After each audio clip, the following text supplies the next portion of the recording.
nome do nosso Deus. Estamos, amados, falando sobre ano de crescimento. Quem esteve aqui no culto passado? Amém, glória a Deus. Essa foi a palavra que o Senhor deu como direcionamento para o nosso ano, para a nossa igreja, para a nossa comunidade de fé e para você, meu querido e minha querida. E a gente virou 2023 para 2024 com esta oração: Senhor, que o Senhor prospere as nossas vidas de maneira grandiosa, que a tua igreja possa crescer, que os teus filhos possam crescer nesses 4 aspectos da vida, porque eu creio, meus queridos, que esses 4 aspectos da nossa vida são as colunas que fazem a gente caminhar. O primeiro aspecto é o aspecto espiritual. Nós precisamos nos atentar sobre a nossa vida com Deus. Como é que anda a sua vida espiritual? Você tem crescido dia após dia, ano após ano, na sua relação com o Senhor? Ou você normalmente é daqueles que começam o ano motivado e termina o ano desmotivado? Ou você ainda não aprendeu a ser constante na presença do Senhor? Nós vamos falar sobre isso, ser firmes, constantes e abundantes. E este é o segredo para uma vida de vitória: ser firme, constante e abundante. Também falamos que é ano de crescimento no aspecto familiar. Eu não preciso dizer aqui, mas vou dizer, eu sei que os irmãos sabem, existe uma agenda elaborada no inferno contra a família.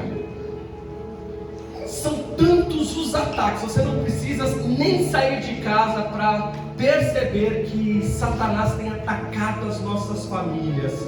É só você ligar a televisão, é só você abrir uma página de internet, é só você entrar numa rede social. Sempre vai ter alguém ali usado por Satanás para atacar as nossas famílias, para normalizar um monte de coisa que não foi ideia de Deus, para destruir aquilo que Deus construiu, aquilo que Deus estabeleceu. Ideias contra o casamento, ideia contra a relação de pais e filhos, ideias que tentam desvirtuar os nossos jovens, ideias que tentam destruir as nossas crianças. E aí o Senhor nos traz aqui neste ambiente para dizer: você precisa crescer no seu ambiente familiar. Você precisa crescer na sua relação conjugal. Você precisa crescer na sua relação com seus filhos, com seus pais, com seus parentes. Você precisa crescer na sua relação com a família de Deus, que é a igreja do Senhor. Nós falamos também sobre crescimento pessoal, porque eu creio que um certo dia nós acabamos de louvar que todas as coisas cooperam, contribuem para o bem daqueles que amam a Deus, daqueles que foram chamados segundo o seu propósito. Isso significa que, independente das circunstâncias, Deus nos chamou para crescer como pessoa. Primeiramente, crescer como ser humano. O que nós temos visto, meu querido e minha querida, é que o ser humano tem sido bestializado. O que é isso, pastor? Estão se tornando seres irracionais. Quando eu vejo alguém tirando a vida de alguém por causa de uma corrente, por causa de um relógio, eu percebo que o ser tem perdido a humanidade. Quando eu vejo alguém querendo passar rasteira em outra pessoa para crescer na vida, eu vejo que o humano já não faz parte da vida de muita gente.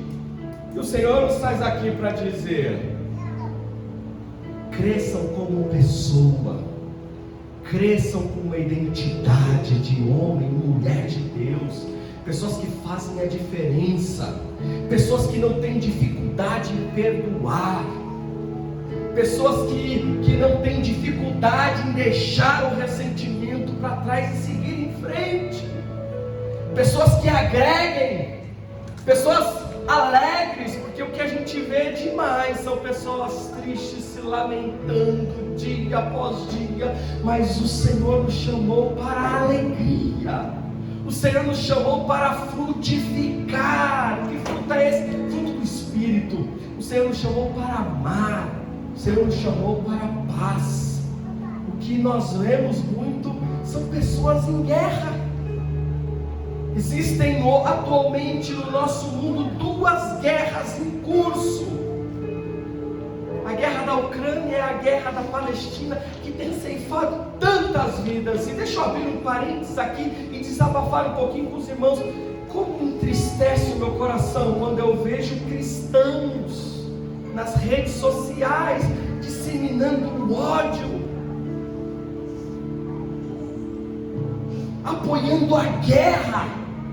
A nossa oração, nós somos homens de paz, nós somos um povo de paz. Nós temos que orar ao Deus dos céus, pedindo misericórdia, pedindo para que se cessem as guerras, abaixem as armas. Mas quantas guerras nós criamos no nosso ambiente de trabalho, quantas guerras nós vemos, muitas vezes dentro de casa. E o Senhor nos chama para que haja um crescimento na vida pessoal. Pessoas que não deslancham na sua vida profissional, na sua vida financeira, na sua vida sentimental. Eu quero profetizar em nome de Jesus que no ano de 2024 haverá um destravar de Deus sobre a sua vida. Glória a Deus. É momento de crescermos na graça e no conhecimento do nosso Senhor Jesus Cristo. Nós estamos vivendo momentos, e este ano é um ano de andarmos com Deus, de rompermos em fé, de acessarmos lugares que não acessamos ainda, mas que já estão preparados para nós, que está preparado para você, meu querido. Então também é um ano de crescimento na vida pessoal. E por último, mas não menos importante, é um ano de crescimento na nossa vida ministerial. Eu não tenho dúvidas de que Deus entregou para você algum talento. Eu não tenho dúvida de que o Senhor te trouxe aqui por um bom motivo. Eu não tenho dúvida que Deus olha para cada um de nós e estabelece um propósito glorioso, um propósito que precisa ser cumprido na terra. E quando eu digo que há um destravar de Deus sobre as nossas vidas, eu digo que há um destravar de Deus também na nossa vida ministerial, na nossa vida como igreja. Porque quando nós olhamos para as Escrituras Sagradas, o Senhor vai dizer que nós aqui somos um corpo, representamos um corpo. Que corpo é este? O corpo de Cristo. Nós temos que funcionar juntos. A Bíblia vai nos dizer que este corpo tem múltiplas funções. Agora, o que acontece com um corpo que está atrofiado? Ou que um membro atrofiado? O corpo já não funciona como deveria. Se um membro do nosso corpo estiver atrofiado, ele não vai funcionar como deveria. E o Senhor está nos chamando para desatrofiar a nossa vida ministerial, a nossa vida com Deus. É um passo antes até. O Senhor nos chamou para nos preocuparmos com isto. quisermos crescer, nós temos que nos preocupar com esses aspectos da vida. É por isso que nós iniciamos o ano falando sobre o quê? Planejamento. O que é o planejamento? Numa primeira instância é dar atenção, se preocupar as coisas que precisam acontecer na nossa vida. Nós precisamos planejar esses aspectos da vida. Como é que eu planejo a minha vida espiritual? Muitas vezes é escrevendo, é dando foco, é dando ênfase. Sabe por quê, irmão? Se a gente não estiver firmado na rocha que é Cristo, se a gente não estiver firmado nos propósitos de Deus para nós, nós seremos como as ondas do mar, levados de um lado para o outro. Amém, meus queridos irmãos, compreendem isso? Quantos querem viver um crescimento exponencial este ano? Em nome de Jesus, em nome de Jesus, em nome de Jesus. A Bíblia diz que tudo é possível ao que crê. E nós viveremos. Eu já determinei diante de Deus, Senhor, eu quero que depender de mim eu vou fazer, Senhor. Eu quero viver um crescimento exponencial. Irmãos, existem notícias que às vezes chegam até nós que não são notícias boas. Eu vivo isso também, você vive? Ou só eu? Às vezes chegam algumas notícias, algumas percepções que não são tão positivas. O que eu faço com isso? Eu não faço nada, eu continuo crendo. Aleluia. Eu continuo crendo na palavra que o Senhor liberou para nós. Se é um ano de crescimento, eu estou dentro e eu vou viver este milagre. Eu vou viver este propósito de Deus para as nossas vidas. Você pode dizer um amém? Amém. Glória a Deus. Então abra sua Bíblia, ou acompanhe aqui no telão o texto de 1 Coríntios, capítulo 15, versículo 52 em diante. Eu vou usar aquela tradução mais tradicional da ACF. Vê se tem aí, meu querido Samuel, a versão ACF. Glória a Deus. Diz assim as Sagradas Escrituras, 1 Coríntios, capítulo 15, versículo 52. Palavra de Deus que diz: num momento, num abrir e fechar de olhos, ante a última trombeta, porque a trombeta soará, e os mortos ressuscitarão incorruptíveis, e nós seremos transformados. Porque convém que isto que é corruptível se revista da incorruptibilidade, e que isto que é mortal se revista da imortalidade. E quando isto que é corruptível se revestir da incorruptibilidade, e isto que é mortal se revestir da imortalidade, então cumprir-se-á a palavra que está escrita: tragada foi a morte na vitória. Versículo 55: onde está a morte o teu aguilhão? Onde está o inferno a tua vitória? Ora, o aguilhão da morte é o pecado, e a força do pecado é a lei. Mas a graça de Deus, que nos dá vitória por nosso Senhor Jesus Cristo. Último versículo 58. Portanto, meus amados irmãos, sede firmes e constantes, sempre abundantes na obra do Senhor, sabendo que o vosso trabalho não é vão no Senhor. Vamos repetir todos juntos esse versículo de número 58? Amém? Você está disposto aí? Amém. Glória a Deus. Eu não vou me alongar hoje. No 3, 1, 2, 3. Portanto, meus amados irmãos, sede firmes e constantes, sempre abundantes na obra do Senhor, sabendo que o vosso trabalho não é vão no Senhor. Glória a Deus. Você pode aplaudir ao Senhor por essa palavra?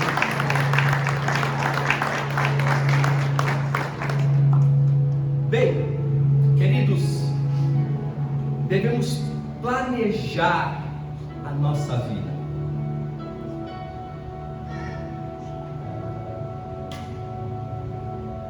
A diferença daqueles que têm sucesso, daqueles que não têm sucesso em todas as áreas, está depositada nesta palavra, planejamento. Difícil encontrar uma pessoa de sucesso, sucesso de verdade, que não se planeja, que não tem sonhos, que não tem metas a serem alcançadas. Agora, e nós aqui na igreja, Mover em Amor, nós temos falado sobre isso, e eu vou ainda falar mais. Sempre que encontrar com vocês, eu vou perguntar: e aí, como é que estão os seus planos para 2024? E aí, como é que está lá seu checklist? Quais são suas metas? Você tem buscado isso do Senhor? Quais foram os objetivos que vocês travaram? Eu estabeleci um objetivo para esse ano de aprender a tocar violão. Olha que loucura do pastor Héctor, aprender a tocar violão depois de mais de 4 décadas. Isso é fácil para a garotada aí, para esses irmãos abençoados que já tem o dom. O meu talento para tocar violão é zero, irmãos. Mas eu senti a necessidade esse ano de aprender a tocar violão. E estamos hoje no dia 14, meus dedos já estão todos doendo aqui, porque eu já estou lá no violão tentando arranhar alguma coisa. Mas eu planejei isso com um objetivo: eu quero fazer a obra de Deus, porque às vezes eu me encontro sozinho numa visita ou num culto. Quantas vezes no Riviera nós cantamos lá, né, irmã Val, sem nenhum instrumento. Eu falei: eu quero ir, porque aí eu toco também, vai ser bênção. Glória a Deus. Agora, quando nós falamos de planejamento, escutem isso, meus queridos, ensinamento da palavra de Deus para nós. Nós entendemos que existem 2 formas de planejarmos a nossa vida, de planejarmos os nossos objetivos, de estabelecermos as nossas metas. Existem 2 maneiras de fazermos isso. E eu não quero falar de metodologia, qual instrumento que você vai usar, se você vai escrever no caderno, se você vai anotar numa agenda, se você tem uma ferramenta da administração. Não é isto.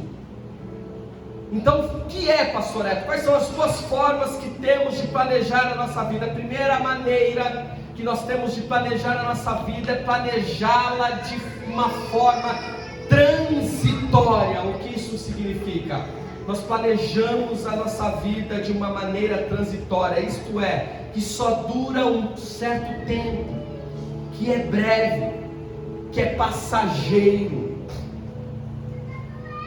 O que é o planejamento passageiro, transitório, breve, que dura um certo tempo? Quando eu planejo a minha vida olhando apenas para esse plano terrestre, quando eu planejo a minha vida com a perspectiva terrena, eu planejo de forma transitória, temporária, vai durar um tempo só. Que tempo que vai durar? Pode até durar até o último dia da sua vida na terra, mas vai acabar. E talvez esta não é a forma que deveríamos planejar a nossa vida. Porque Deus nos criou para sermos eternos. Deus não nos criou para a morte, mas Deus nos criou para sermos eternos. É por isso que através do sacrifício de Jesus, do sangue derramado na cruz, nós fazemos parte de uma nova aliança com Ele. E esta aliança nos traz o que? Vida eterna. Então é importante que a gente entenda que nós devemos viver de uma forma que não seja transitória. Pastor, eu quero planejar ganhar 4 vezes mais. o salário que eu ganho hoje, glória a Deus pela sua vida, mas o que você vai fazer quando você alcançar o objetivo? Eu quero planejar ter um carro novo, legal, e o que você vai fazer quando conquistar o carro novo?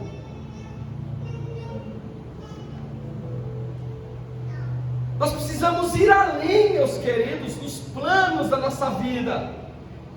Se buscamos a Deus apenas para esta vida, diz as Escrituras, nós somos consideráveis os mais miseráveis dos homens. Quando eu busco ao Senhor somente para ter as coisas aqui nesta terra, quando os meus planos estão focados somente para aquilo que é terreno, a Bíblia diz que nós somos os mais miseráveis dos homens.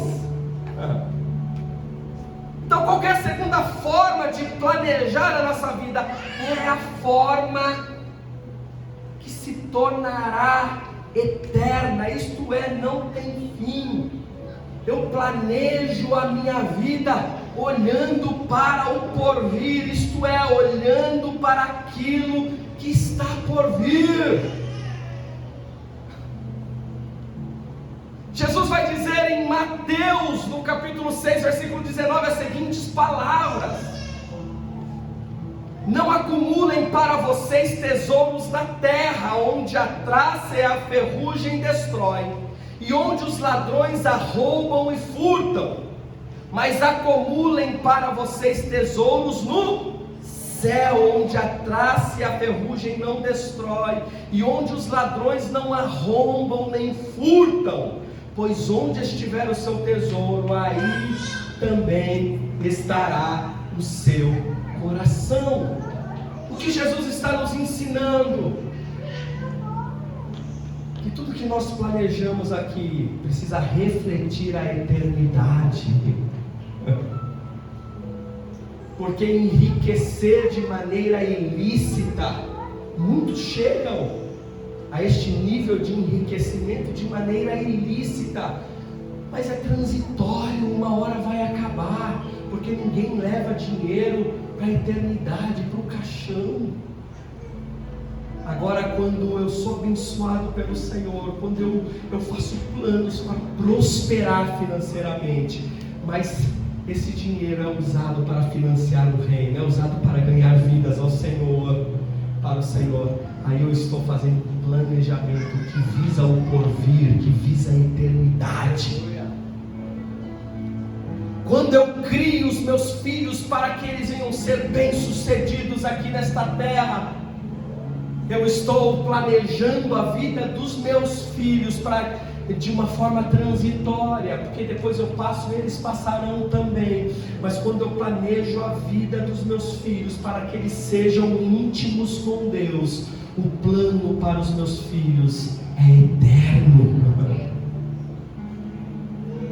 Porque a colheita que eles terão não será uma colheita terrena apenas, mas uma colheita eterna com o Senhor.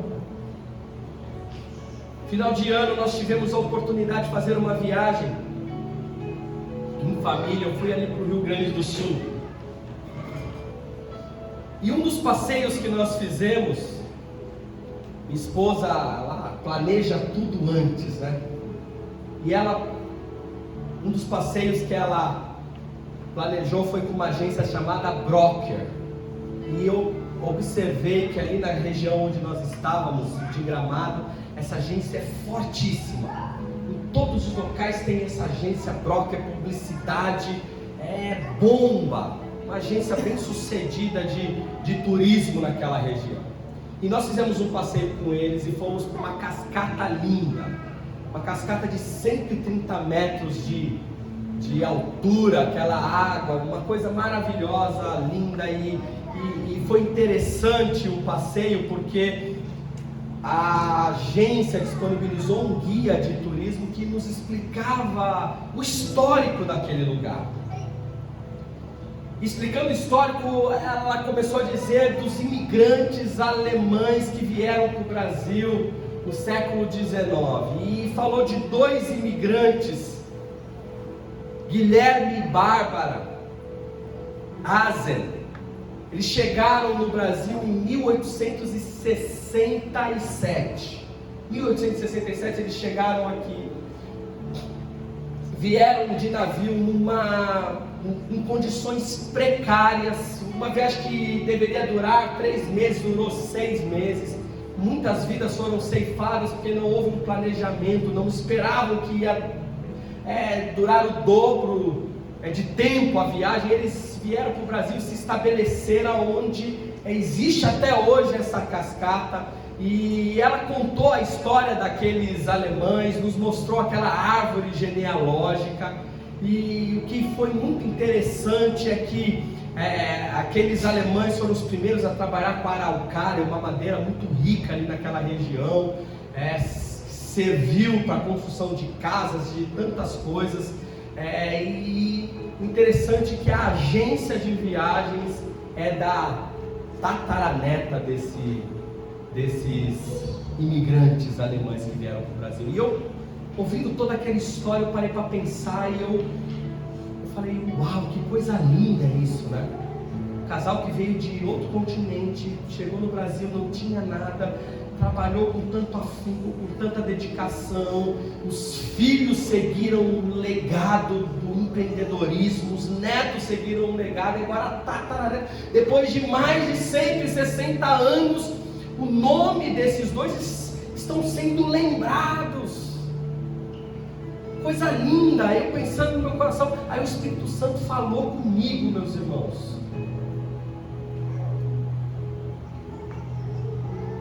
E me fez uma pergunta: será que tudo isso não é terreno? E aí veio aquele confronto de Deus sobre a minha vida e me fez entender a importância de juntar tesouros no céu. Eu não conheço profundamente a vida desses imigrantes alemães e o que eles construíram. Deixou um legado enorme que está sendo conduzido ainda pela família até os dias de hoje, depois de mais de 160 anos.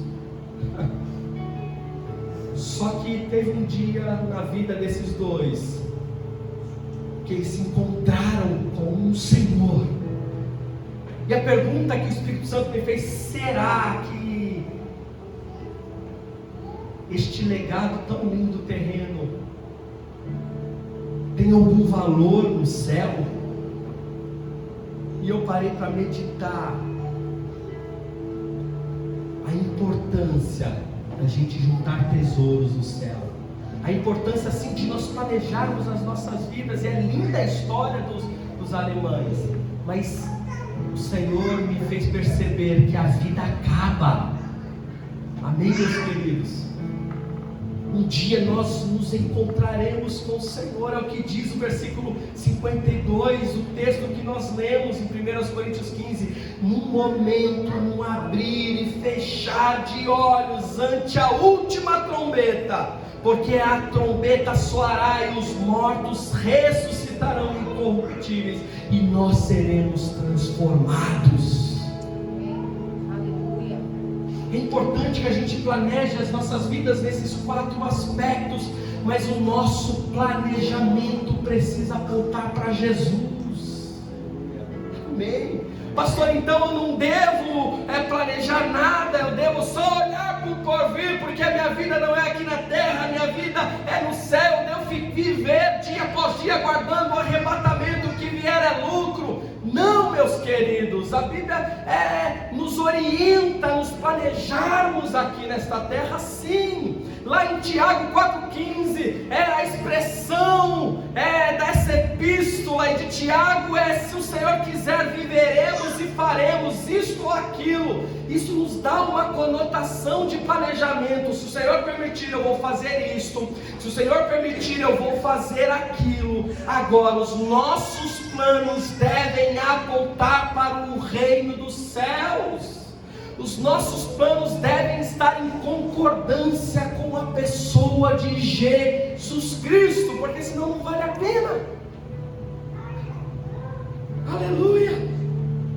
Mateus 6,33, Jesus vai dizer: busquem, pois, em primeiro lugar o que? O reino de Deus e a sua justiça, e todas estas coisas serão acrescentadas a vocês. A expressão buscar em primeiro o reino de Deus significa que a vontade de Deus deve estar em primeiro lugar em nossas vidas. Então, quando eu planejo a minha vida, a primeira perspectiva, o viés é: a vontade de Deus deve prevalecer, deve estar em primeiro lugar. Ao invés de focarmos em nós devemos primeiro focar a Deus. Aleluia, amém? Vamos trazer isso para a parte que eu falei que eu quero aprender a tocar violão. E Deus sabe, eu não quero aprender a tocar violão para me aparecer, para as pessoas falarem: nossa, como esse rapaz toca demais. Não, eu quero tocar violão para cantar louvores a Ele num culto público, para cantar louvores a Ele num culto no lar, num MEC. É para fazer a obra. O que eu estou dizendo, o que eu planejei está apontando para o céu, está apontando para o Senhor. Eu tenho planos para 2024 para ser mais disruptivo na minha vida profissional. Eu planejei alguns projetos para a minha vida e eu quero ganhar dinheiro com isso. É pecado ganhar dinheiro, irmãos, de uma forma lícita? Não. Eu quero ganhar dinheiro com isso, mas que as minhas atividades profissionais apontem para o céu, apontem para Jesus, visem pessoas, visem financiar o reino. Porque o Senhor me chamou para isso, o Senhor te chamou para isso. Você é um soldado de Deus na terra. Nós somos representantes de Cristo na terra. Essa semana nós compartilhamos no grupo de homens, um dos irmãos aqui compartilhou no grupo de homens do WhatsApp. Um pastor, um trecho de uma mensagem, esse pastor dizia: eu orava ao Senhor dizendo: Deus, me usa para ganhar multidões, me usa para curar enfermos, me usa para expulsar demônios. Eu tenho sede de ser usado pelo Senhor.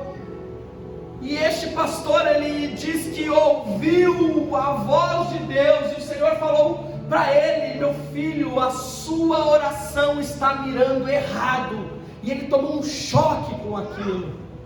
Como assim a minha oração está mirando errado? E ele começou a questionar o Senhor: será que tem tantos filhos assim, Deus, que o Senhor está confundindo? O que eu quero é ser usado pelo Senhor para pregar a palavra, para ganhar pessoas para Jesus, para ganhar uma multidão a Ti. E o Senhor está dizendo que a minha oração está mirando errada. E o Senhor falou no coração daquele pastor dizendo: a sua oração deve ser de me conhecer intimamente. Glória a Deus.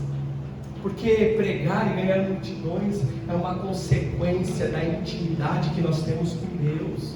Entenda: Senhor, eu quero ganhar multidões, eu quero pregar, eu quero fazer. Parece até que é legítimo, mas a oração daquele pastor estava mirando nele. Agora, como você diz: Senhor, se revela a mim. Eu quero te conhecer intimamente. Eu quero ter a minha vida transformada. Nós estamos pedindo algo que será eterno, porque transformará as nossas vidas. Crescer espiritualmente tem mais a ver, não só espiritualmente, mas como ministerialmente, tem mais a ver do que conhecer Jesus intimamente, do que trabalhar para o reino, do que ter mais tempo de oração, do que planejar ler a Bíblia de capa a capa. O Senhor tem falado comigo isso. Talvez você tenha planejado para o seu ano de 2024 fazer uma devocional todos os dias. Todo dia você pega aqueles livros de devocional que eu amo. Pão diário, café com Deus. Isso é bênção, irmãos. Eu não estou dizendo que não é. Isso é bênção para a sua vida. Mas talvez você tenha planejado isso: eu quero ler uma palavra todos os dias. O Senhor está dizendo: você precisa me conhecer intimamente através da palavra que você está lendo. Você precisa me buscar intimamente, mais do que orar 2 horas por dia, porque eu já vi pessoas orando 2 horas que não fala B com C, A com CRE, é uma oração desconexa, não sabe nem o que está falando, já está no automático. E o Senhor está dizendo: saia do automático. Porque quando a gente entra no automático na nossa vida com Deus, na nossa vida ministerial, nós nos tornamos religiosos. Que Deus está dizendo: saia do automático dentro da tua casa. Aleluia. Nós precisamos nos humanizar.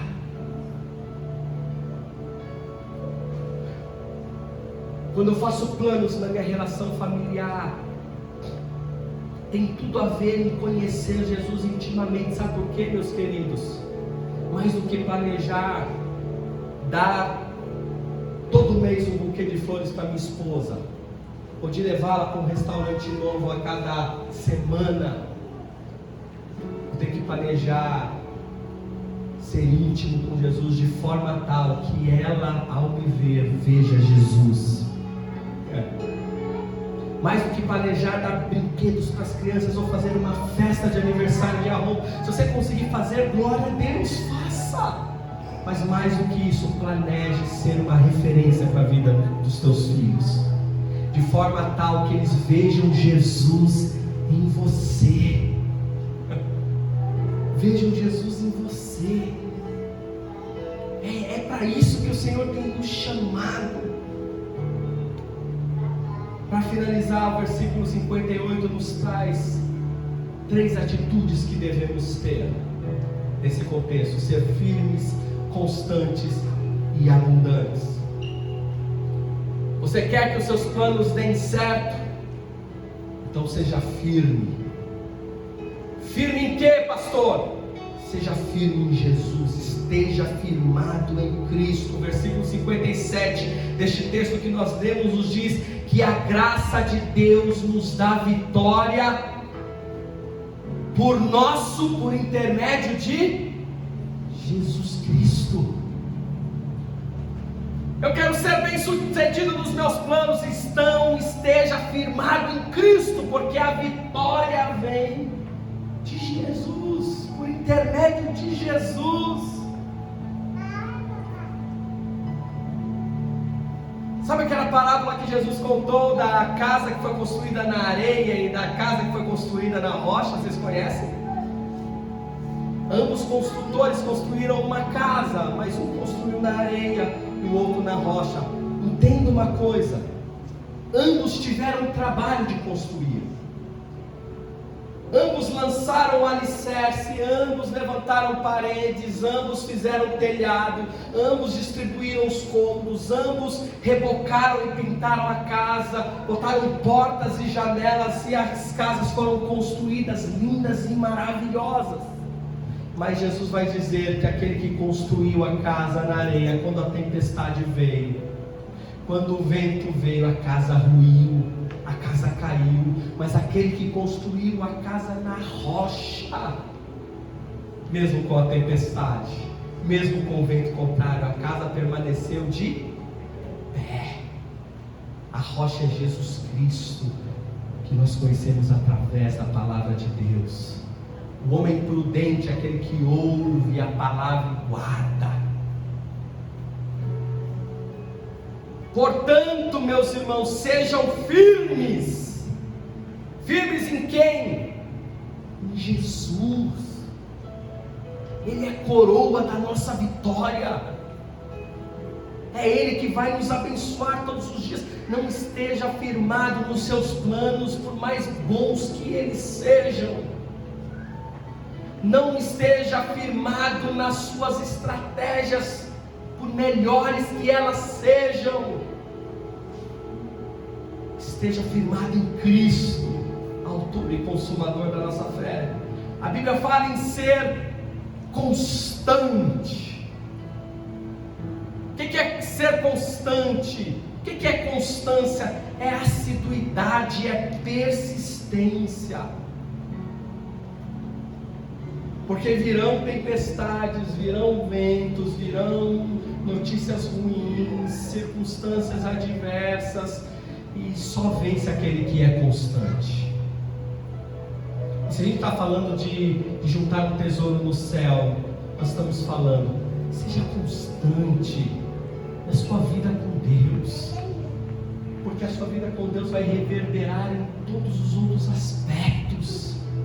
Seja constante, não seja como um inconstante que a onda leva. Olha o que diz a Bíblia em Tiago 1:6. No versículo 5, Tiago vai dizer: se algum de vocês tem falta de sabedoria, peça a Deus, porque Ele vai dar liberalmente. E no versículo 6 ele vai dizer: peça, porém com fé, sem duvidar, pois aquele que duvida é semelhante à onda do mar, levado e agitado pelo vento.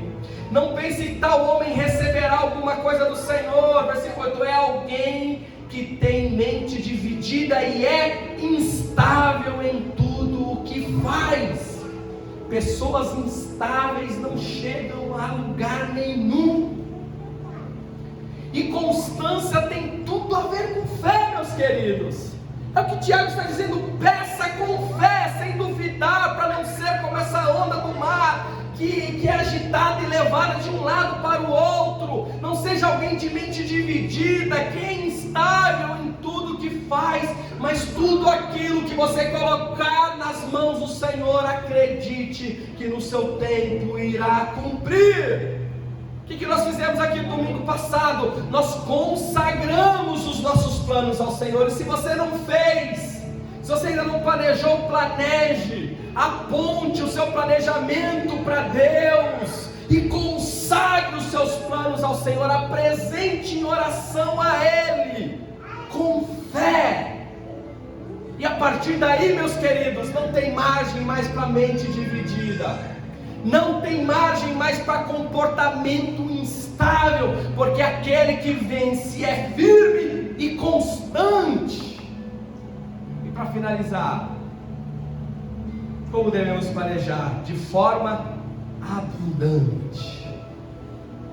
Abundante. O que é abundante? É ter uma quantidade maior do que o necessário. Glória a Deus. Eu sempre faço mais do que é necessário. Eu sempre dou passos além daquilo que eu preciso. Eu sempre estudo mais do que talvez seja necessário. Eu busco a Deus mais do que é necessário. Irmãos, Jesus era uma pessoa abundante. Tudo que Jesus fazia era abundante. A gente vai ver lá em Caná da Galileia que Jesus transforma a água em vinho num casamento. Você conhece essa passagem? O que a Bíblia vai dizer? Que ele pede para encher todas as talhas de pedra que estavam disponíveis. E juntaram, tinham 6 naquele casamento. Encham de água. E encham como? Encham até a borda. Até quanto der cada talha? Tinha cerca de 80, 120 litros. E Jesus transforma aquela água em vinho. Mas sabe o que me traz essa revelação de abundância? Que o mestre Sala, quando experimenta aquele vinho, ele diz: todos os casamentos que eu já fiz, servem primeiro o melhor vinho para depois servir o pior. Mas neste caso foi diferente. Vocês deixaram o melhor para o final. Isso é ser abundante, é fazer mais do que o necessário. Porque Jesus poderia servir e transformar num vinho comum qualquer, mas Ele serve o melhor. Jesus era uma pessoa abundante. A gente vai lá na primeira multiplicação dos pães. O que tem disponível? Senhor, tem disponível 5 pães e 2 peixes. Não, 5 pães de cevadas e 2 peixinhos pequenos. Jesus consagra os 5 pães e 2 peixinhos, e a Bíblia diz que Ele alimenta 5.000 homens, sem contar mulheres e crianças. 5 pães e 2 peixinhos e alimenta 5.000 homens, sem contar as mulheres e as crianças presentes. Eu creio que esse número mais do que dobra. Agora, Cristo é abundante. A Bíblia vai dizer que da sobra eles enchem 12 cestos de pedaços de pão. Jesus está nos ensinando alguma coisa aqui. Não bastou alimentar a multidão, ainda teve sobra de 12 cestos de pão. Isso é abundância. Isso é ser generoso. Na segunda multiplicação dos pães, a Bíblia diz que Jesus multiplicou os pães e peixes 2 vezes. A Bíblia diz que na segunda existiam ali 7 pães e alguns peixinhos. E ele dá de alimentar a 4.000 homens, de novo, sem contar mulheres e crianças. E dessa vez teve sobra, sim. Jesus sempre será abundante. Dos restos dos pães, eles encheram 7 cestos.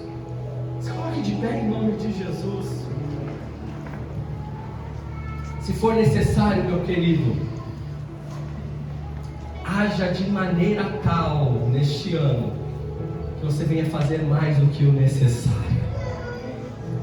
Para que você viva um ano de crescimento, você precisa entender a característica de alguém que é abundante. Senhor, eu já estou agindo a contento com a minha esposa, faça mais do que é necessário. Senhor, está tudo bem com meu esposo, já faço o que é necessário, ele está feliz, faça mais do que é necessário. Senhor, eu tenho buscado a tua, faça mais do que é necessário. Senhor, eu já tenho feito alguma coisa, ministerialmente já tenho pensado, faça mais do que é necessário. Seja firmes em Deus, seja constante e seja abundante na obra do Senhor, que deve ser a nossa prioridade, porque o Senhor garante para nós que o nosso trabalho não será vão. O nosso trabalho, agindo assim, não será inútil. Amém, meus queridos? Aleluia. Digam glória a Deus aí. Glória a Deus. Aleluia. Diga assim: eu quero ser, Senhor. Eu quero ser, Senhor. Neste novo ano. Firme. Firme no Senhor.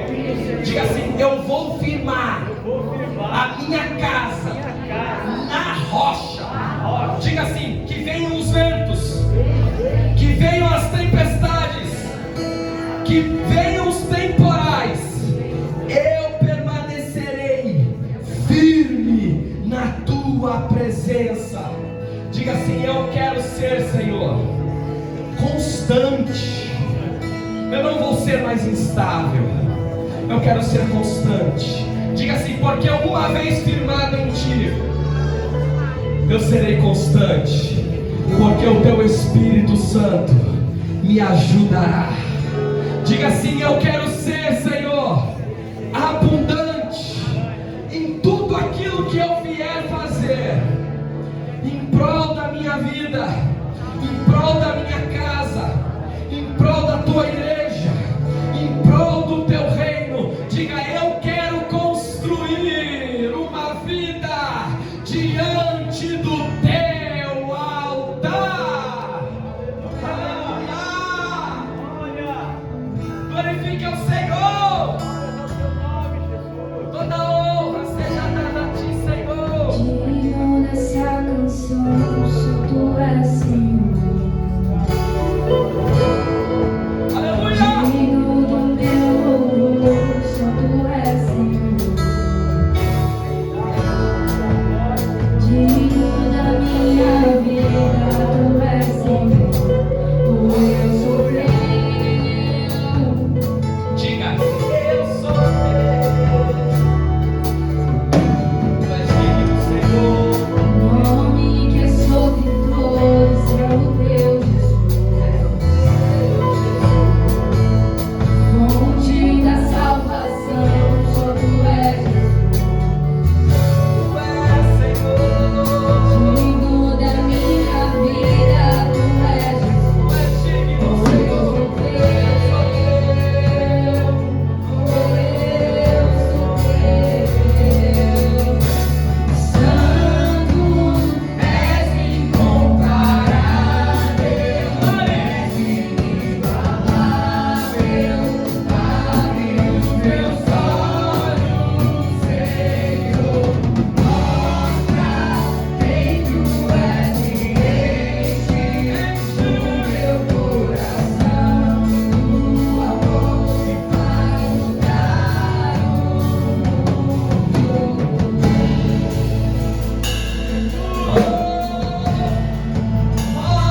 Deus.